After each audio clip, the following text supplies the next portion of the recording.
Some homes don't just look welcoming, they feel it. You've probably passed one. It might not be the biggest house on the street or the one with the fanciest landscaping, but something about it pulls your attention. The walkway feels soft. The gate feels open even if it's closed. You don't know why, but your body relaxes as you pass by. And maybe, without realizing it, you felt the opposite too. A perfectly maintained home, clean lines, modern lighting, polished front steps, and yet as you near the gate, something in you holds back. It's not fear, not discomfort, just a quiet hesitation, as if the house is saying, "Not now." What creates that difference? It's not just paint or design, it's the rhythm of energy at the edge of your space. And one of the most overlooked pieces of that rhythm is a tree, or the lack of one. In this video, we're going to look at 3 specific plants that wealthy homeowners quietly use, not as decoration, but as energetic filters at the gate. Not all wealth is loud. Not all success is about square footage. Sometimes it begins at the curb. The right tree can slow down chaotic energy, soften what rushes in from the street, and offer a subtle message to everything approaching your home. You're welcome here, but gently. This isn't about superstition, it's about structure. In classical Feng Shui, the gate is called the mouth of Kai, the place where energy enters and decides whether to nourish or disturb. But even without the language of Feng Shui, we all understand what it feels like to be received or rejected at a threshold. So today, we're not talking about houseplants inside your living room. We're stepping out, right to the sidewalk, and asking, what's the very first thing your home is saying before anyone ever knocks? Part 1. Step back and look from the sidewalk. You can tell a lot about a home before you ever step inside. Sometimes you can tell everything. The moment your feet leave the public sidewalk and start to cross into someone's private space, something shifts. It's subtle, but your body knows. Some homes pull you in even without saying a word. Others, perfectly designed, beautifully landscaped, still keep you standing outside like a polite guest who's not sure they are welcome. The strange thing is, we rarely notice this when it's our own home.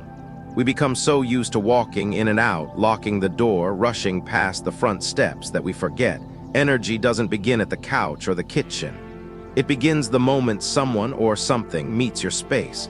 And most of the time, that meeting happens at the gate. Let's be honest. When was the last time you stepped back and really looked at the front of your house? Not to check the paint or pick up a package, but to see what your home is saying from the street. If a stranger stopped in front of your home, what would they feel? Not what they'd see, but what they'd sense. Warmth, stillness, invitation, or is it more like a closed stance, tidy, beautiful, but tight? The truth is, most of us are decorating from the inside out. We fix up the living room, we tidy the shelves, we buy throw pillows and scented candles, hoping to create calm. But the people who truly understand space, the ones who create homes that feel naturally abundant, do something different. They start from the outside in. There's a concept in traditional Feng Shui called the mouth of Kai.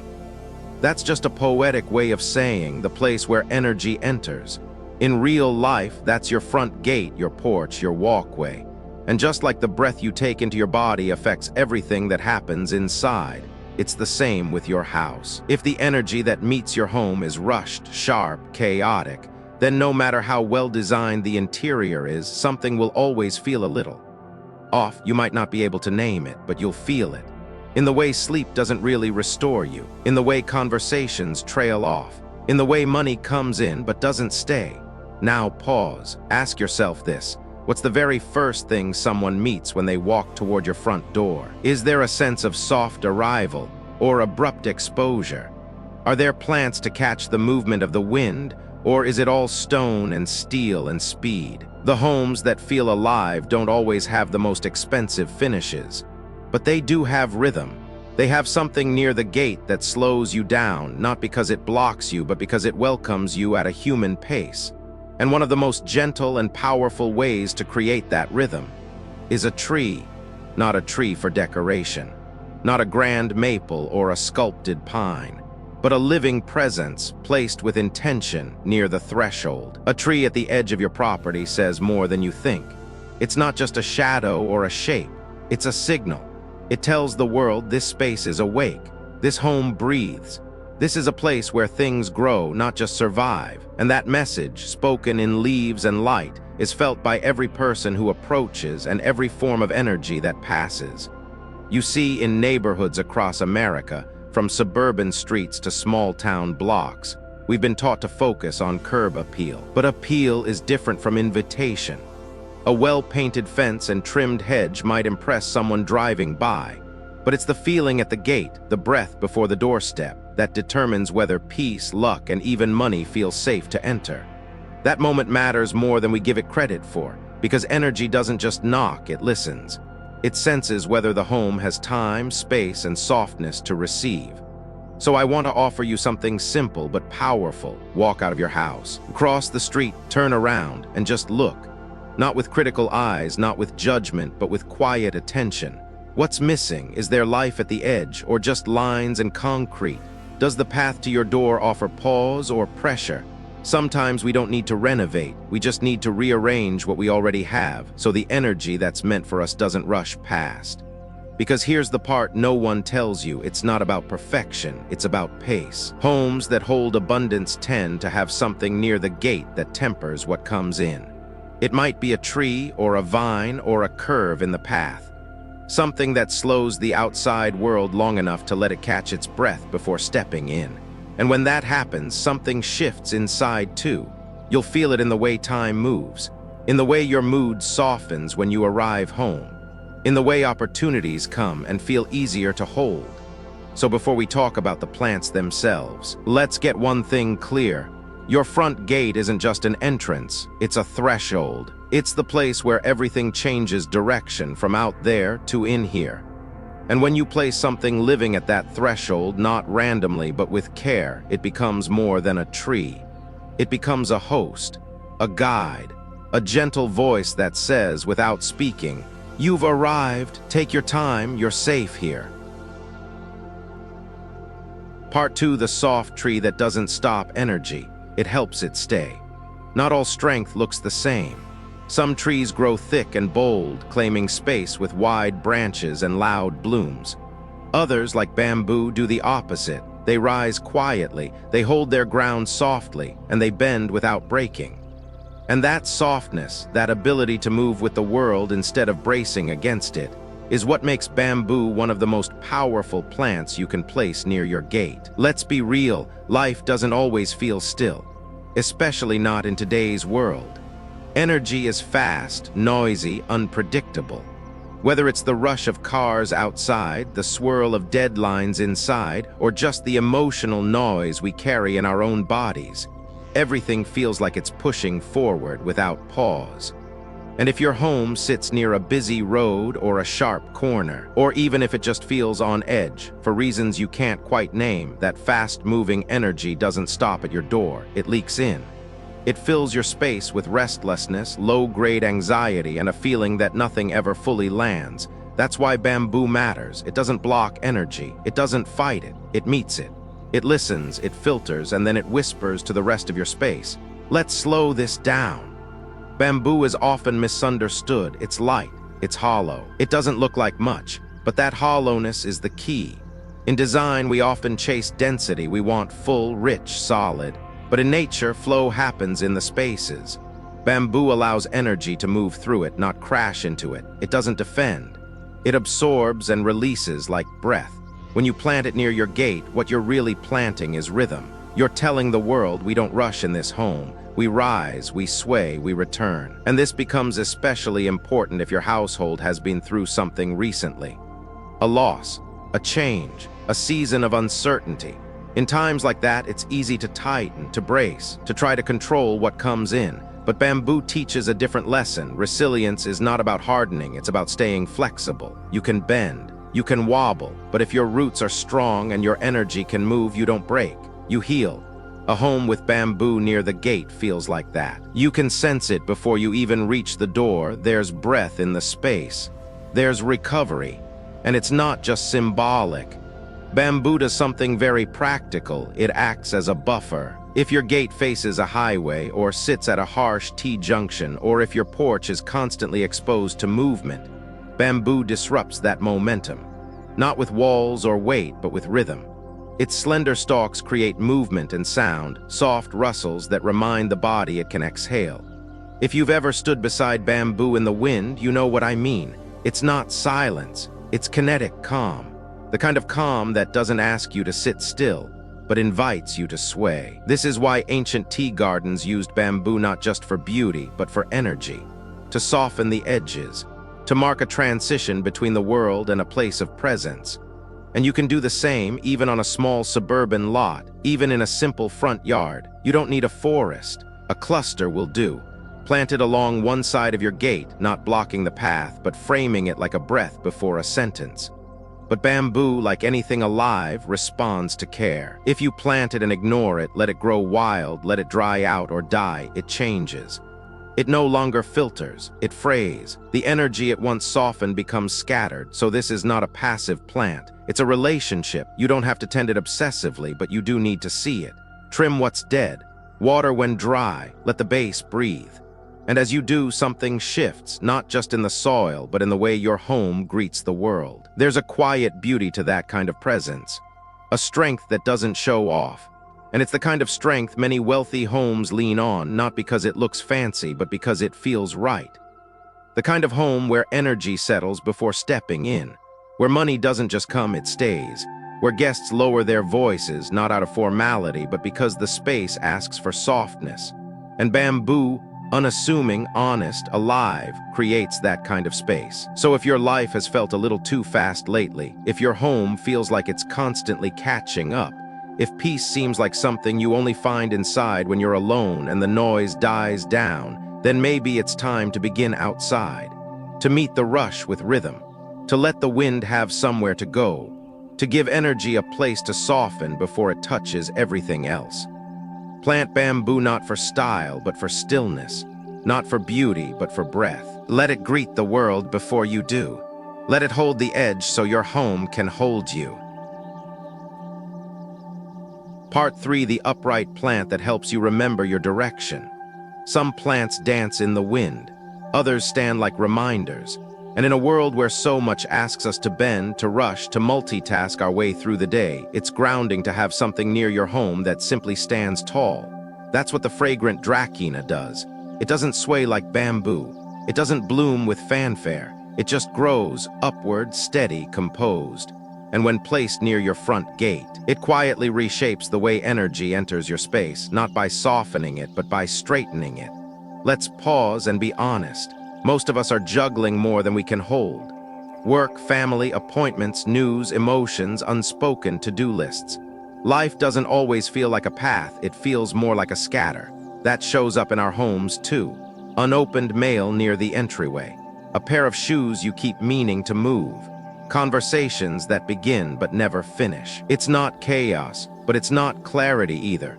It's a kind of mental and emotional static, background noise you've stopped noticing, but that wears on your ability to focus, decide, move forward.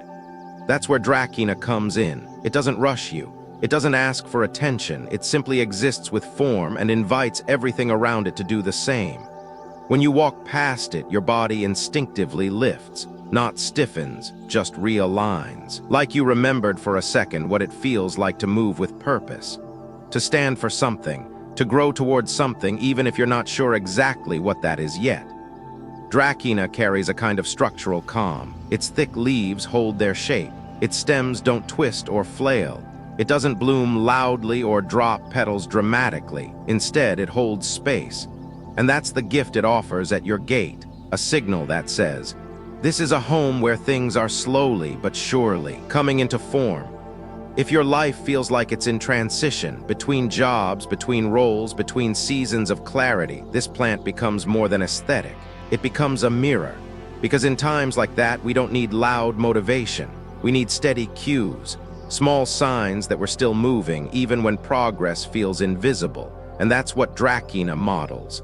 Growth that's not in a hurry, strength that doesn't need to be flashy, direction without drama. Let's talk practical placement. Dracaena works beautifully near the right side of the front gate, as seen from the street. That position aligns with yin energy, receptivity, calm, nurturing. It's not about theory, it's about what the space feels like when you walk through. That side often collects more tension. We move past it without seeing it. That's why placing something intentional there changes everything. Not just for aesthetics, but for rhythm.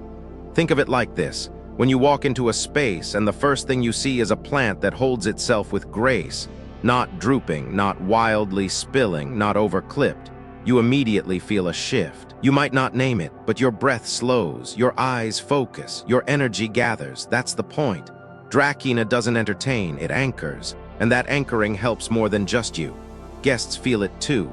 Visitors arriving at your home often bring their own noise, thoughts from work, worries from the road, distractions. But when the first thing they meet is a vertical plant that quietly holds form, they pause, they settle. Even without noticing, they match its rhythm. That's the power of unspoken cues. But here's the thing, like any plant, Dracaena needs care, not high maintenance, just attention. If left dusty, overgrown, forgotten, it starts to droop. And when it droops, the message at your gate changes. Instead of saying, "We're growing," it says, "We've lost the thread." So if you choose this plant, choose to see it. Wipe its leaves, check its roots. Let it stay strong so your space can stay focused. There's also a detail many people overlook. Dracaena has a scent. Subtle, clean, not perfumed, just present. And when the wind catches it just right, that scent becomes part of the memory of your home. A soft impression that says, "This place has order, but it's not rigid. It's calm, but not dull. It's growing, even in quiet." And in a time when everything moves fast, when ambition often feels like anxiety, that kind of energy becomes magnetic.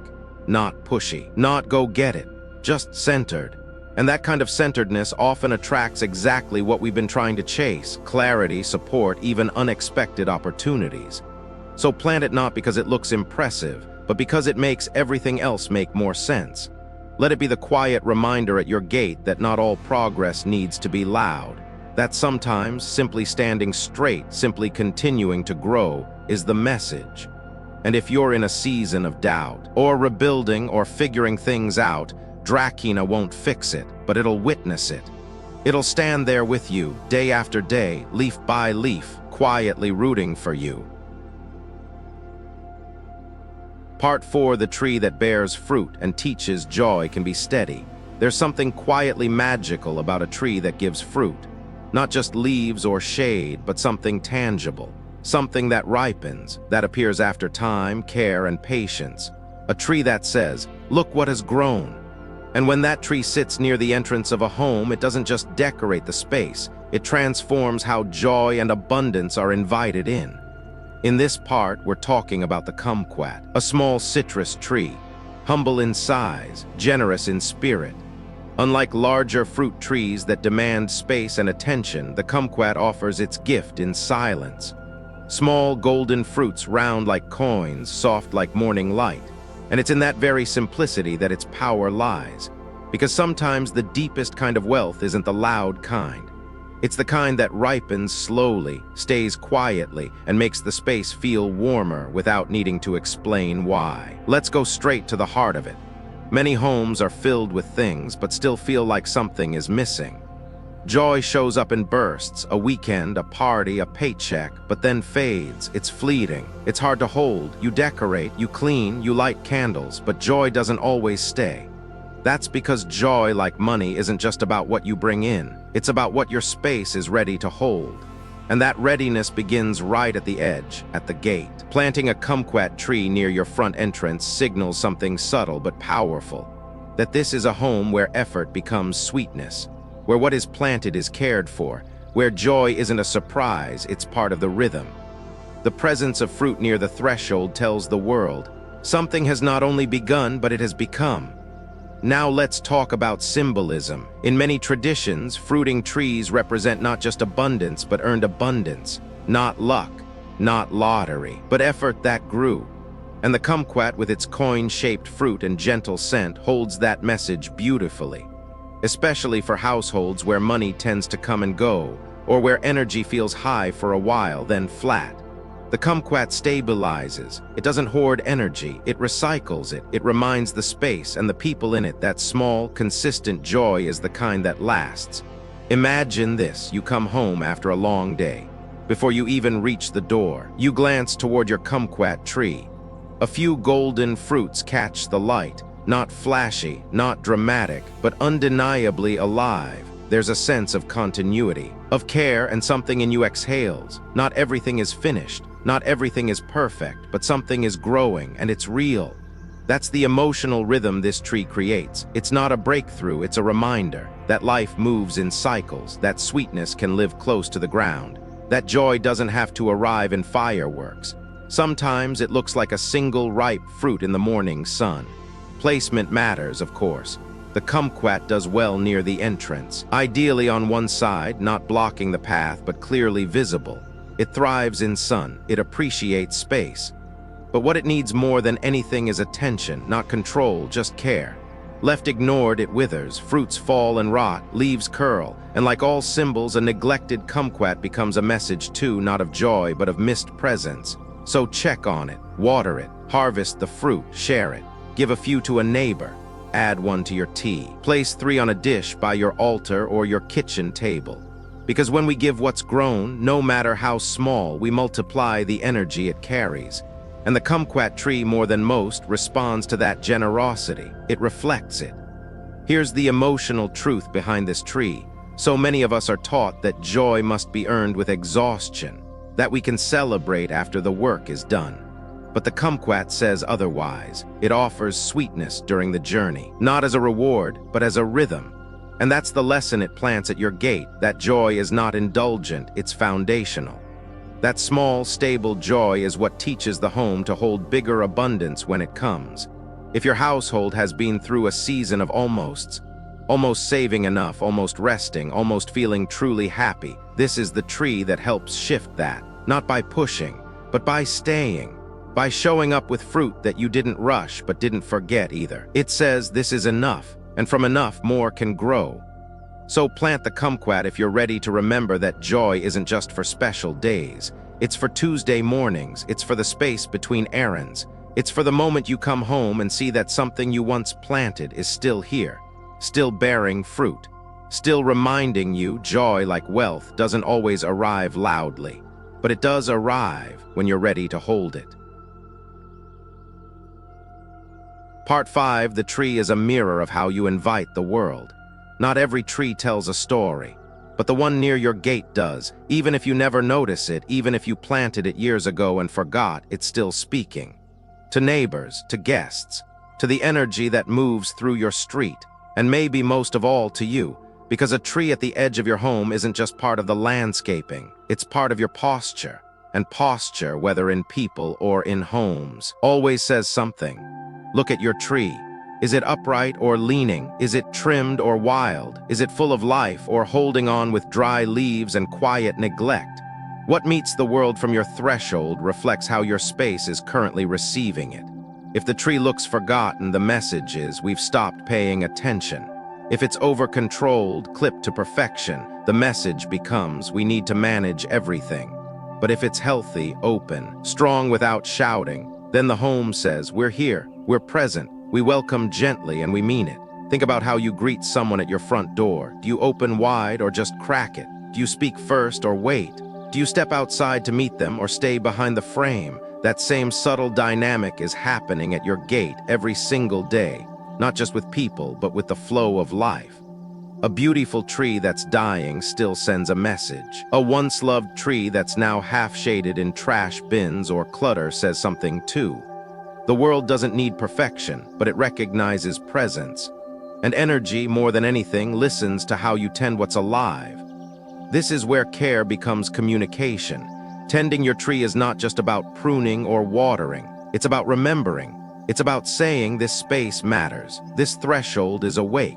That one small act, checking the soil, brushing a leaf, removing a dead branch, is a signal, not to impress anyone, but to align something inside. Because when we tend the edge of our home, we remind ourselves that we're open, that we're ready, that we're no longer ignoring the space where life meets us first. Here's the deeper truth: we all carry an emotional rhythm. Some people move fast, full of urgency. Others hesitate, hold back. Homes do the same. and the way a tree stands near your gate becomes part of that rhythm. A drooping tree reflects fatigue. A too neat topiary might reflect fear of mess. But a tree that's alive, balanced scene that reflects clarity, wholeness, quiet strength. And that's the kind of energy that doesn't just attract good things, it knows how to hold them. So the next time you walk toward your own front door, don't just look at the path. Look at the life waiting beside it. Look at what your space is saying before you speak. And ask, gently, not critically, what needs to be refreshed, what needs to be released, what needs to be remembered, because your home is already speaking. The question is, are you speaking back? Final, so maybe now, when you step outside your front door, you'll see things a little differently. Not just a tree, not just a sidewalk, but a conversation. A quiet dialogue between your home and the world, between what you've built and what you're still hoping to receive. Because the plants you place at your gate are not decorations, they are declarations. Bamboo doesn't just soften the wind, it reminds you that strength can be gentle. Dracaena doesn't just grow upright, it helps you remember your own direction. And the kumquat, in its quiet fruiting, shows you that joy isn't something you wait for, it's something you grow. Every one of these trees teaches you something about how you relate to life, to money, to energy, to peace. And every time you care for them, trim a leaf, water the soil, pause just long enough to notice. You're not just tending a plant, you're tending a threshold. You're saying, this space is awake. This home is not on autopilot. I am here, I'm ready. And in a world that moves fast, that alone is powerful. So thank you for walking through this reflection with me, for not rushing, for letting these quiet thoughts settle beside your own. Whether you plant something next week or simply start seeing your gate with new eyes, that shift matters. It's small, but like the first fruit on a tree, it's real. I'm honored you chose to spend time here. And I hope in some way, this space helped you hear what your home has been trying to say all along. May your home welcome what you're truly ready to receive. And may every small gesture you make grow into something beautiful. Until next time, take care.